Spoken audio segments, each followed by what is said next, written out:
আসসালামু আলাইকুম দর্শক। কালকে রাতে আমার মনে হয় যে আমার মতো আপনাদের অনেকেরই ঠিকমতো ঘুম হয় নাই, কারণ পিনাকি ভট্টাচার্যের মতো একজন জনপ্রিয় ইনফ্লুয়েন্সার যখন তিনি বলেন যে ৪৬ পদাতিক ব্রিগেড তারা আসলে বের হয়েছে, অস্বাভাবিক মুভমেন্ট করতেছে, তখন সবার মতো আমিও শঙ্কিত হয়ে পড়ি এবং প্রচুর খোঁজখবর নেওয়ার চেষ্টা করি যে আসলে কি হয়েছে। আবার রাতের সময় সবাইকে ফোনও দেওয়া যায় না, অনেকে ফোনও ধরে না, এবং আপনারা জানেন যে এইসব কুগুলো আসলে রাতেই হয়।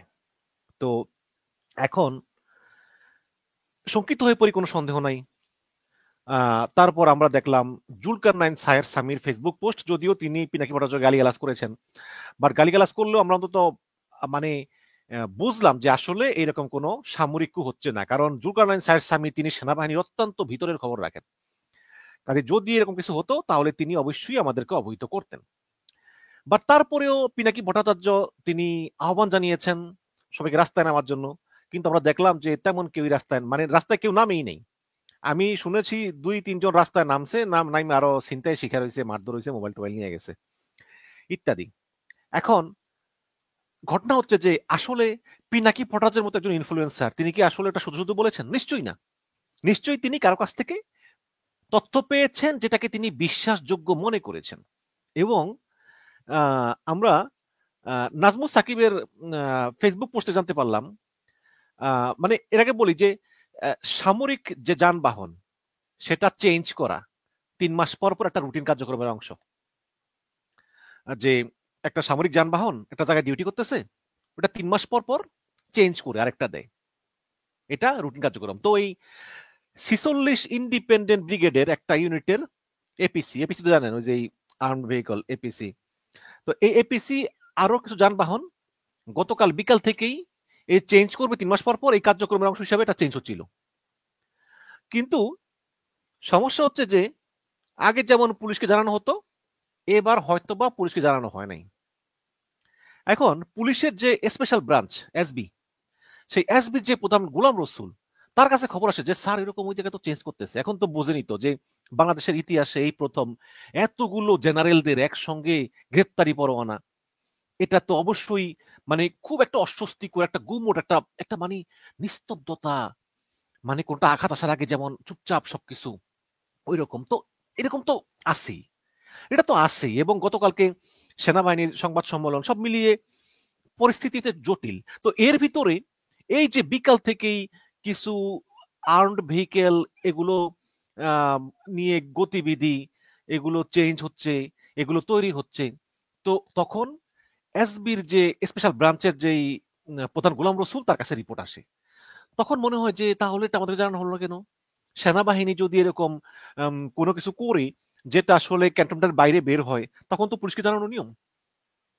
তাহলে সিচুয়েশনটা যেহেতু এখন খুবই ক্রিটিক্যাল, তাহলে এটা কি আসলে রুটিন ওয়ার্ক নাকি অন্য কিছু? তো সেটা নিশ্চিত হতে গোলাম রসুল এসবি প্রধান তিনি রাষ্ট্রীয় গোয়েন্দা সংস্থার এক ব্যক্তির সঙ্গে আলাপ করেন যে ভাই এই কাহিনী, বিষয়টা কি আসলে, আমি তো বুঝতে পারতেছি না। তখন সেই ব্যক্তি তাকে বলেন যে যে এই বিষয়টি হতে পারে রুটিন কার্যক্রমের অংশ, অথবা হতে পারে যে কিছুটা হতে পারে, বাট অতটা নিশ্চিত আমি না। তখন গোলাম রসুল প্রধান উপদেষ্টার যে স্বরাষ্ট্র মন্ত্রণালয় সংক্রান্ত বিশেষ সহকারী খোদাবক্স চৌধুরীকে জানান এই, এবং খোদাবক্স চৌধুরীও তখন চিন্তা করেন যে ঘটনা কি, ঘটনা কি, মানে এত জটিল অবস্থা যেখানে এতগুলো জেনারেলদের বিরুদ্ধে গ্রেপ্তারি পরোয়ানা, তাহলে কি সেই জেনারেলরা বা কেউ মিলেই কি এটা করতেছিল? এবং তখন খোদাবক্স চৌধুরী ফোন করেন পিনাকি ভট্টাচার্যকে এবং এও বলেন যে দেখো, কিছু সামরিক যান তারা জড়ো হচ্ছে, তারা ক্যান্টনমেন্টের বাইরে আসবে। এখন এটা রুটিনও হতে পারে, রুটিনের বাইরেও হতে পারে, কিন্তু বর্তমানে যে সিচুয়েশন, যে দমবন্ধ পরিবেশ, যে এতগুলো জেনারেল যারা খেপে আছে, অবশ্যই কেউ শাস্তি চায় না, তাই না? সবাই চায় শাস্তির হাত থেকে বাঁচতে। এখন তার জন্য তারা কিছুটা করতেও পারে। এবং বঙ্গবন্ধুকে যখন 15ই আগস্ট মারা হয় তখন কিন্তু কেউই জানতো না, এমনকি সেনাবাহিনীর প্রধান শফিউল্লাহ তখন জানতো না। তখন এই ডালিমরা, তারপরে ডালিম ফারুক এরা, মেজর ডালিম, কর্নেল ফারুক এরা কয়েকটা ভেহিকল, মানে কয়েকটা আর্মির গাড়ি আর কিছু সৈন্য নিয়ে তারা এই রাষ্ট্রপতিকে হত্যা করার মতো কাজ তারা সম্পন্ন করে ফেলেছিলেন নির্দ্বিধায়। শেখ মুজিবুর রহমানের মতো একজন শক্তিশালী রাষ্ট্রপতি, তাকে পর্যন্ত এমন ভাবে এসে সপরিবারে হত্যা করে চলে গেলেন, যেটা সেনাবাহিনীর প্রধান পর্যন্ত জানে না, সেনাবাহিনীর উপপ্রধান জিয়াউর রহমান সেও পর্যন্ত জানে না। এটা হয়েছে। তো এই সমস্ত আসলে একটা আতঙ্ক, আতঙ্কের কারণেই তখন এই খোদা বক্স চৌধুরী বা এরা এরা বলতেছে আসলে যে যে যদি আসলে কু হয় তাহলে তো জনগণের নামা ছাড়া কোনো উপায় নেই। আপনারা জানেন যে তুরস্কে একটা কু হয়েছিল সম্ভবত, খেয়াল নাই 14 সালে, জানি না 14-15 এরকম একটা হবে। তখন সেনাবাহিনী ঘোষণা দেয় তারা ক্ষমতা নিয়ে নিবে। তখন এরদোগান তিনি বিমানে করে যাচ্ছিলেন কোথাও, তিনি সেই বিমান থেকে মোবাইলে তিনি ভিডিও রেকর্ড করেন যে জনগণ আপনারা নেমে পড়ুন, আপনারা নেমে পড়ুন, আপনারা এই মিলিটারিদের কু ব্যর্থ করে দিন। তখনই সকল মানুষ রাস্তায় নেমে পড়ে এবং তারা আর্মির ট্যাঙ্কের সামনে বুক পেতে দাঁড়িয়ে থাকে। এবং শুধু জনগণের কারণে, শুধুমাত্র জনগণের প্রতিরোধের কারণে সেই সামরিক অভ্যুত্থান সম্পূর্ণভাবে ব্যর্থ হয়। অনেকে আবার বলে যে এই সামরিক অভ্যুত্থানের পিছনে আমেরিকার হাত আছে, যে যেরকম বলে আর কি। তো সেই রকম করা উচিত, কারণ জনগণ ছাড়া তো এই সামরিক অভ্যুত্থান কেউ থামাতে পারবে না। এখন বিএনপি জামাত কতটুকু কি আছে না আছে তো বিশ্বাস করা যায় না। তখনই তারা পিনাকিকে বললেন যে পিনাকি ভট্টাচার্য, যেহেতু আপনি একজন ইনফ্লুয়েন্সার এবং আপনার যে বড় ইনফ্লুয়েন্সার বাংলাদেশে এই মুহূর্তে আর কেউ নাই, মানে পলিটিক্যাল ওয়াইজ, তাহলে আপনি ভিডিওতে একটা ডাক দেন মানুষকে যে এই মুহূর্তে সবাই রাস্তায় নেমে আসুন। তো এই কারণে আসলে পিনাকি ভট্টাচার্য এটা ডাক দিয়েছেন এবং পিনাকি ভট্টাচার্য মনে করেছেন যে যেহেতু এসবির গোয়েন্দা প্রধান গোলাম রসুল এবং এবং পুলিশের যে মানে একটা দায়িত্বে আছেন খোদা বক্স চৌধুরী, এবং যার এর আগে এক্সপিরিয়েন্সও আছে, তো এই কারণেই আসলে তিনি নির্দ্বিধায় এটা বলে দেন। তিনি বলে দেন যে আপনারা সবাই বাইরে বেরিয়ে আসুন, আপনাদেরকে এই এই শেখ হাসিনার খুনি সামরিক বাহিনীদেরকে প্রতিহত করতে হবে এবং আপনারা সব রাস্তায় নেমে আসুন। এবং তিনি স্পেশালি যারা মাদ্রাসার ছাত্র তাদেরকে আসলে ডাক দিয়েছিলেন। তিনি মনে করেছিলেন যে মাদ্রাসার ছাত্র যারা আছে তারা আসলে পিনাকি ভট্টাচার্যের কথা শুনবে। কিন্তু দেখুন, আমি একটা কথা বলি যে পিনাকি ভট্টাচার্যের ডাকে কেউ রাস্তায় নামে নাই, অথচ 5ই আগস্ট কিন্তু রাস্তায় নেমেছিল। এর কারণ হচ্ছে যে শেখ হাসিনার সেই দীর্ঘ 15 বছরের কুশাসন, গুম খুন হত্যা এইসব নিয়ে বা দুর্নীতি নিয়ে কিন্তু পাবলিকের মনে আগে থেকে একটা বিতৃষ্ণা ছিল, যেটা কাজে লাগিয়েছে বৈষম্য বিরোধী ছাত্র আন্দোলন। কিন্তু এখন এই জেনারেল ওয়াকারের বিরুদ্ধে মানে ডাক দিলে কয়জন পাবলিক রাস্তায় নামবে সেটাও একটা দেখার বিষয়। এই তো এখন সেনাবাহিনীতে সবাই কিন্তু সুবিধাভোগী না। সেনাবাহিনীতে সামান্য কিছু লোকই সুবিধাভোগী হয়েছে হাসিনার, যারা অযোগ্য থাকা সত্ত্বেও তারা উপরের পোস্ট পেয়েছে। এবং সেনাবাহিনীতে যখন একটা অফিসার ঢোকে মানে কমিশন র্যাঙ্কে, তখন এই কর্নেল, মেজর, ব্রিগেডিয়ার পর্যন্ত মোটামুটি স্বাভাবিকভাবেই এদের প্রমোশন হয়, স্বাভাবিকভাবেই হয়, হাসিনার আমলে আর কি কথা বলতেছি। কিন্তু ব্রিগেডিয়ারের উপরে যেতে হলেই আনুগত্যের প্রমাণ লাগতো। ব্রিগেডিয়ারের উপর যেতে হলে হাসিনাকে বলা লাগতো যে এই আওয়ামী লীগের জন্য বা হাসিনার জন্য কয়টা গুম করেছে, কয়টা খুন করেছে, এর বাপ দাদা 14 গোষ্ঠী আওয়ামী লীগ করে বা কি করে, এইসব মানে দীর্ঘ একটা ফিরিস্তি লাগতো, এছাড়া প্রমোশন দিত না। তো এইরকম অনেক সামরিক অফিসার আছে যারা ওই প্রমোশন নেয় নাই, যারা ওই এখনো ব্রিগেডিয়ারের নিচেই আছে বা সেখান থেকে রিটায়ারমেন্টে গেছে, কিন্তু তারা মানে ওই গুম খুন করে নাই হাসিনা সরকারের জন্য, তারা বঞ্চিত। এই তো এখন দর্শক, এই মানে পৃথিবীর সকল সেনাবাহিনীরই একটা মানে গর্ব আছে যে আমরা সেনাবাহিনী, এই এবং ভালো মন্দ যাই হোক না কেন আমরা কিন্তু ওই সাধারণ জনগণের মতো না, আমরা আলাদা। সুতরাং আমরা অপরাধ যাই করি না কেন আমাদের বিচার হবে সামরিক আদালতে, আমরা সেই পাবলিকের আদালতে কেন যাব? পাবলিকের আদালতে গেলে আমাদের মান সম্মান থাকে। তো এইরকম একটা সমস্যা এটা বাংলাদেশ সেনাবাহিনীরও আছে। তো এই কারণেই যেই সব সেনা কর্মকর্তাগণ এই গুম খুনের মামলায় যে আন্তর্জাতিক অপরাধ আদালত থেকে গ্রেপ্তারি পরোয়ানা পেয়েছেন, তাদের একটা দাবি ছিল জেনারেল ওয়াকার সাহেবের কাছে যে আমাদেরকে যেন সামরিক আদালতে বিচার করা হয়, যাতে আমাদেরকে সিভিল কোর্টে পাঠানো না হয়। এই কিন্তু তারা আসলে বুঝতে পারেন না যে দেশে আর হাসিনা ক্ষমতায় নাই। একটা গণ অভ্যুত্থান হয়ে গিয়েছে এবং প্রয়োজনে পাবলিক আরেকটা গণ অভ্যুত্থান করবে, কিন্তু আগের সেই দিন নেই। আপনি সেনাবাহিনীর জেনারেল হন আর যাই হন, এই সেই দিন নাই। এখন তারা চেষ্টা করেছেন যে তাদের একটা জনমত, জনমত না তো, মানে সেনামত জোগাড় করার জন্য এইসব অভিযুক্ত সেনা কর্মকর্তারা, যদি আমাদের সঙ্গে একটা বিশাল অংশের একটা জুনিয়র সেনা অফিসাররা থাকে তাহলে এটা কিছু করা যায়, কিন্তু সেরকম কিছুই নেই। কারণ সেনাবাহিনীর একটা বড় অংশ যারা আওয়ামী লীগের আমলে গুম খুনের মধ্যে ঢুকেই নেই, তারা জানতো যে তারা তাদের প্রমোশন একটা সার্টেন পর্যায়ের পরে কিন্তু থেমে যাবে, বাট তারা ওইটা ওই যায় নাই। তারা কিন্তু এই কম গুরুত্বপূর্ণ পদ নিয়ে তারা ছিলেন। অনেক মেধাবী অফিসার, তারা শুধু শেখ হাসিনার চামচামি না করার কারণে ওই ব্রিগেডিয়ার পর্যন্ত ছিলেন এবং এতে তারা খুশি ছিলেন। কিন্তু তার চেয়ে কম মেধাবী এই জিয়াউল হাসানের মতো লোকজন তারা গুম খুন করে টোর একদম উপরের লেভেল পর্যন্ত পৌঁছে গিয়েছেন। তারা হাসিনা নজর আসতে পারেন নাই, কারণ তারা গুম খুন করতে রাজি না। এই আবার এর ভিতরে আবার অনেকে আছে হাসিনার দিকেও যায় নাই, আবার পুরোপুরি আবার শত থাকে নাই। তারাও একটা মধ্যপন্থা এরকম ছিল আর কি। তো এখন সেনাবাহিনী বলেছে গতকালকে যে আমরা 15 জনকে হেফাজতে নিয়েছি।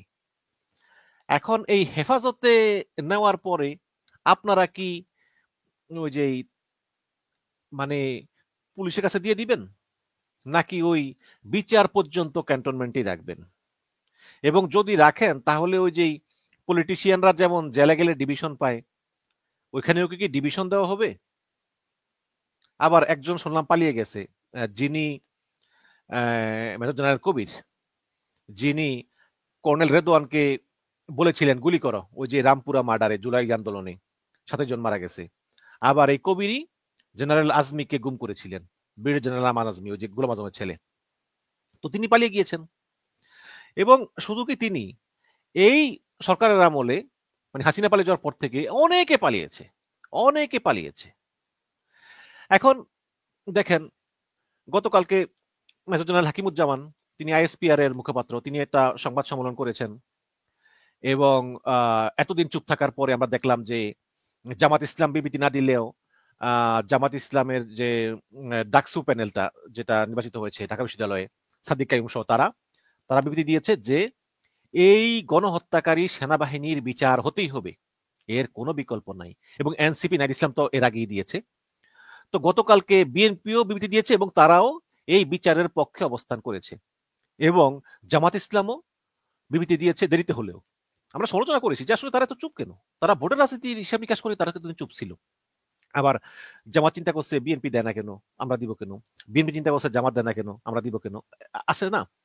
তো গতকালকে দেখলাম যে বিএনপি জামাত উভয়ই তারা এই বিচারকে সমর্থন জানিয়েছে, এবং জামাতের আমির ডক্টর শফিকুর রহমান তিনি একটা পোস্ট দিয়েছেন ফেসবুকে যে এদের বিচার হতেই হবে, এদের বিচার হতেই হবে। তো এখন যখন এই রাজনৈতিকভাবে মোটামুটি একটা অবস্থান আছে আন্তর্জাতিক অপরাধ ট্রাইব্যুনালের পক্ষে, তো এই কারণে চিফ প্রসিকিউটর তাজুল ইসলামও একটা বল পেলেন। যদিও গতকালকে বলা হয়েছে যে মানে সেনা সেনা ব্রিফিং এ বলা হয়েছে যে তারা আসলে অফিসিয়াল কোনো কপি পাননি, আন্তর্জাতিক অপরাধ ট্রাইব্যুনালের যে গ্রেপ্তারি পরোয়ানা এটার অফিসিয়াল কোনো কপি পাননি। কিন্তু আজকে আবার তাজুল ইসলাম বলেছেন না, কপি আমরা পাঠিয়েছি, তারা পেয়েছেন, তারা এটা সত্য, মানে তারা সত্য বা সত্য বলেন। এখন কে সত্যকে মিথ্যা জানি না। তো এখন এখন মেন ব্যাপার হচ্ছে যে আমরা যদি একটা মানে সুস্থ সেনাবাহিনী চাই, একটা ভালো সেনাবাহিনী চাই, তাহলে এই বিচার করতে হবে, একটা উদাহরণ করতে হবে, তাহলে ভবিষ্যতে এই সেনা এই পুলিশ তারা আর হাসিনার মতো রেজিমকে টিকিয়ে রাখতে বাংলাদেশে আর গণহত্যা করবে না। এবং বিএনপিরও এটাই বলেছে যে ভবিষ্যতে সেনাবাহিনী দিয়ে যাতে আর কেউ কিছু করতে না পারে, এজন্য সেনাবাহিনীর বিচার করতে হবে। এবং দর্শক, তবে এটাও মনে রাখতে হবে যাতে বিচারটা প্রপার বিচার হয়। সেনাবাহিনীর মধ্যে এমনও আছে, আমি শুনেছি যে অনেকে আছে আসলেই গুম খুন করেছে, বাট ওরা পালিয়ে গিয়েছে কারণ ওদের কোনো এভিডেন্স নেই। আবার অনেকে আছে যে একটা জায়গায় পোস্টিং থাকার কারণে তিনি ফেসে গিয়েছেন, তিনি আসলে জানতেন না, তাকে বলা হয়েছে যে এটা করো। আগে থেকেই ওই লোক গুম ছিল, আগে থেকেই ওই লোকের আয়না করে রাখা হয়েছে, এখন ওনাকে বলছে যে এই লোক আছে এখানে, তুমি ডিউটি পালন করো, তুমি তোমার আর দরকার নেই, তুমি ডিউটি পালন করো। বাস তিনি ফেসে গিয়েছেন। তো এর কারণে যাতে আসলে মানে বিচারটা আসলে যাতে সঠিক হয়, এটা কিন্তু আমাদের দেখতে হবে যে ন্যায় বিচার হলে তারপর তার যে শাস্তি হোক, কিন্তু যাতে বিচারটা আসলে সঠিক হয়, এবং এই বিচার হলেই কিন্তু আমাদের দেশের লাভ, দেশের জনগণের লাভ। আর একটা কথা হচ্ছে যে এই জেনারেল ম্যানারেল এরা দেখতে মনে হয় শক্তিশালী, কিন্তু আসলে মানে যারা দুর্নীতি করে, যারা গুম খুন করে, তারা তো নিজের স্বার্থেই করে, তাই না? কিন্তু তার বিপদে পড়লে তাদের পাশে আর কেউ থাকে না। এক সময়ের কত বড় বড় জাদরেল জেনারেল, এই সব জেনারেলরা ফোন করে যে কত কিছু করছে, সাংবাদিকদের হুমকি দিত যে এই বেটা তোরা খেলামো, পত্রিকারে বলতো এই ওকে চাকরি থেকে বাদ দিয়ে দেন। এইসব জেনারেলরা হাসিনার আমলে একটা পত্রিকা অফিসে ফোন করলে সেই পত্রিকা অফিসের সম্পাদকের পাতলা পায়খানা শুরু হয়ে যেত। আবার ওই আহমদুল্লাহ আছেন, আমাদের শায়ক আহমদুল্লাহ, এই শায়ক আহমদুল্লাহকে চেষ্টা করতো আওয়ামী লীগের অনুষ্ঠানে নেওয়ার জন্য, কারণ শায়ক আহমদুল্লাহর ইমেজটা ব্যবহার করার জন্য আওয়ামী লীগের বিভিন্ন মাহফিলে, আওয়ামী লীগের বিভিন্ন অনুষ্ঠানে। তো শায়ক আহমদুল্লাহ আসলে এড়িয়ে যেত। তখন এই মেজর জেনারেলরা ফোন করতো যে আহমদুল্লাহ, আমরা কিন্তু বহুত হুজুর থাপড়াই, তোরেও থাপড়ামো। এটা আহমদুল্লাহ সাহেব নিজের মুখেই বলেছে। এ তো এরকম করতো। আজকে সেই সব মেজর জেনারেল যারা যারা কাউকে টার্গেট করলে তার আর বাঁচার উপায় ছিল না, সেই জেনারেলরা আজকে অসহায়। আজকে তাদের একটা সামরিক কু করারও পর্যন্ত ক্ষমতা নেই। তো আসলে কেউই থাকেন এক সময়। আপনি যার জন্য এই সব গুম খুন করলেন, যার জন্য এই গণহত্যা চালালেন, সে আপনাদেরকে রেখে ভারতে পালিয়ে গিয়েছে, সে সুখে আছে। নরেন্দ্র মোদীর দেওয়া বাংলোতে খুব সুখে আছে, আর আপনাদের হচ্ছে এই অবস্থা। তবে দর্শক, পিনাকি ভট্টাচার্যের এই যে কালকের এই ভিডিওটা, এটা তো অবশ্যই গুজব ছিল, কোনো সন্দেহ নেই, কিন্তু মানে মনে পড়ে গেল যে ওই যে রাখাল বালকের গল্পের মতো, ওই যে বাঘ আসার মিথ্যা গল্প, মানে যারা জানেন না আর কি। এক রাখাল প্রতিদিন চিৎকার দেয়, ওই বাগাইছে বাগাইছে, বাঁচাও বাঁচাও বাঁচাও। তখন গ্রামবাসী তাকে বাঁচাতে আসে, যেই বাঘের হাতে পড়ছে রাখাল ওকে বাঁচাই। পরে গ্রামবাসী লাঠিচোটা নিয়ে গেলে রাখাল হাসে, বলে এই তোমাদেরকে ইয়া দিছি, ভুয়া দিছি, আসলে বাঘ আসে নাই, হাসে। তো তারপর দিন আবার চিৎকার দেয়, আবার জনগণ বাঁচাতে আসে, তো রাখাল আবার হাসে, কাই মিথ্যা কথা বলছি, বাঘ আসে নাই, তোমাদেরকে একটু কষ্ট করে আনাইলাম আর কি, মজা নিলাম, এরকম। তো এরকম 3 বার করে, কিন্তু 4বারের সময় কিন্তু আসলেই বাঘ এসে পড়ে। রাখাল চিৎকার দেয় বাঘ আসছে বাঘ আসছে বাঘ আসছে, কিন্তু পাবলিক মনে করে ও তো মিথ্যা কথা বলে, বারে বারে যে বোকা বইনা লাভ কি, পাবলিক আর আসে না, ফলে বাঘটা খেয়ে ফেলে। তো এই যে পিনাকি ভট্টাচার্য বলতেছে যে সামরিক অভ্যুত্থান হচ্ছে, কু হচ্ছে, কু হচ্ছে, এগুলো বলে আসলে পাবলিকের বিশ্বাস নষ্ট করতেছে। একদিন কিন্তু সত্যি সত্যি সামরিক কু যদি হয়েও যায়, তাহলে কিন্তু পিনাকির কথায় আর কেউ রাস্তায় নামবে না, বলবে পিনাকি তো ভুয়া কথাবার্তা বলে গুজব ছড়ায়। তো এই বিষয়গুলো খেয়াল রাখতে হবে। আর আরেকটা বিষয় হচ্ছে যে একটা জিনিস ভালো হয়েছে যে অন্তত মানুষের মনে একটা ধারণা তৈরি হয়েছে, এবং সেনাবাহিনীর মনে একটা ধারণা তৈরি হয়েছে যে না, এটা করা সহজ হবে না। যদি কারো মনে কোনো খারাপ ইন্টেনশন থেকেও থাকে সেনাবাহিনীর ভিতরে, তারাও বুঝে যাবে যে না, আসলে এটা করা সহজ হবে না, কারণ খবর কিন্তু খুব দ্রুত ইনফ্লুয়েন্সারদের কাছে পৌঁছে যায়। পিনাকের কাছে যেহেতু পৌঁছে গেছে, খবর কিন্তু পৌঁছে যাবে, এবং আমাদেরকে জনগণের মুখোমুখি হওয়ার জন্য তৈরি থাকতে হবে। এবং কালকে রাতে অবশ্যই উপদেষ্টারা অনেকে ঘুমান নাই, কারণ যেহেতু খোদা বক্স একজন উপদেষ্টা পদমর্যাদার, তিনি পিনাকি ভট্টাচার্যকে ফোন করেছেন, এবং তিনি নিশ্চয়ই অন্যান্য উপদেষ্টার সঙ্গে তিনি যোগাযোগ করেছেন। এবং গতকালকে সব উপদেষ্টারা কিন্তু খুব ভয়ে ভয়ে ছিল, কোনো সন্দেহ নাই, ঠিক মতো তাদের ঘুমও হয়নি। আজকে দেখবেন অনেকেই দেখবেন যে একটু একটু মানে রাতে ঘুম না হইলে যা হয় আর কি, একটু দুর্বল দুর্বল ভাব আর কি। তো আশা করি কিছুই ঘটবে না, এবং ফেব্রুয়ারি মাসের প্রথম সপ্তাহে নির্বাচন হবে, এবং সেই নির্বাচনে নির্বাচিত সরকার ক্ষমতায় আসলে ডক্টর ইউনূস সসম্মানে তার হাতে ক্ষমতা ছেড়ে দিয়ে চলে যাবেন। কারণ ইউনূস সাহেবের এই বিদেশ যাওয়া নিতে পারতেছি না। ইউনূস সাহেব খালি বিদেশ যান। আজকে শুনলাম, একটু দেখলাম যে তিনি ইতালি চলে গেছেন। কি কারণে? কোন ফুড সম্মেলন নাকি, যেগুলাতে কেউ যায় না, উনি যান। মানে দেশের টাকা আর কি ব্যবহার করেনি। যাই হোক, আর তো বেশি দিন নাই, 2-4-5 মাস আছে, থাকুক, যা করে করুক। তো পরিশেষে একটা কথা বলবো শেষ করার আগে, যে এই এই দেশের মানুষকে একটা গৃহযুদ্ধের হাত থেকে রক্ষা করে জেনারেল ওয়াকার আওয়ামী লীগের সবচেয়ে বড় শত্রুতে পরিণত হয়েছেন। আওয়ামী লীগের কাছে একটা ঘৃণিত মানুষের নাম জেনারেল ওয়াকার। এই ওয়াকারের জন্য হাজার হাজার প্রাণ রক্ষা পেয়েছে, এবং এই সেনাবাহিনী মাঠে থাকার কারণে আইন শৃঙ্খলা পরিস্থিতি মোটামুটি স্বাভাবিক হতে শুরু করেছে, এবং পুরো দেশের যে সিস্টেমটা আছে, দেশের সংবিধানটা আছে, এটা স্ট্রাকচার আছে, এটা ভেঙে পড়েনি শুধুমাত্র এই জেনারেল ওয়াকারুজ্জামানের জন্য। আবার এই ওয়াকারুজ্জামান দেশে এবং বিদেশে অবস্থান করা কিছু মানুষের শত্রুতে পরিণত হয়েছেন তার নীতির কারণে, তার সততার কারণে, এবং তিনি একটি গণতান্ত্রিক বাংলাদেশ চান, যেটা ওয়াকারের স্বপ্ন। কিন্তু কিছু উপদেষ্টা, কিছু গুপ্ত সরকারের অ্যাক্টিভিস্ট এবং কিছু ইউটিউবার, তাদের স্বপ্ন হচ্ছে বাংলাদেশকে একটি অনিশ্চয়তার দিকে নিয়ে যাওয়া, যেখানে নির্বাচন না হয়, বিপ্লবী সরকার বলে কিছু লোক দিনের পর দিন ভোগ করে যা মন চায় তাই হবে। এই জেনারেল ওয়াকারুজ্জামান এই লোকগুলোর স্বপ্নের পথে সবচেয়ে বড় বাধা হয়ে দাঁড়িয়েছেন। একজন সেনাবাহিনীর প্রধান হয়ে ওয়াকারুজ্জামান বলতেছেন যে নির্বাচন হতেই হবে, এবং তিনি 5ই আগস্ট শেখ হাসিনার কাছ থেকে সেনা সরকার গঠনের অফার পেয়েও তিনি প্রত্যাখ্যান করেছেন। তো এই কারণেই এইসব অ্যানার্কিস্টরা, এইসব গুপ্ত সরকাররা, এইসব ইউটিউবাররা প্রতিনিয়ত বাংলাদেশকে একটা খারাপ অবস্থানে, একটা একনায়কতান্ত্রিক অবস্থানে, বিপ্লবী সরকারের নামে একটা অবস্থানে নিয়ে যাওয়ার জন্য অনবরত চেষ্টা করে যাচ্ছেন, যার সবচেয়ে বড় বাধা হচ্ছে এই জেনারেল ওয়াকারুজ্জামান। দর্শক, আমি জেনারেল ওয়াকারুজ্জামানকে সমর্থন করি, আপনারাও সমর্থন করুন।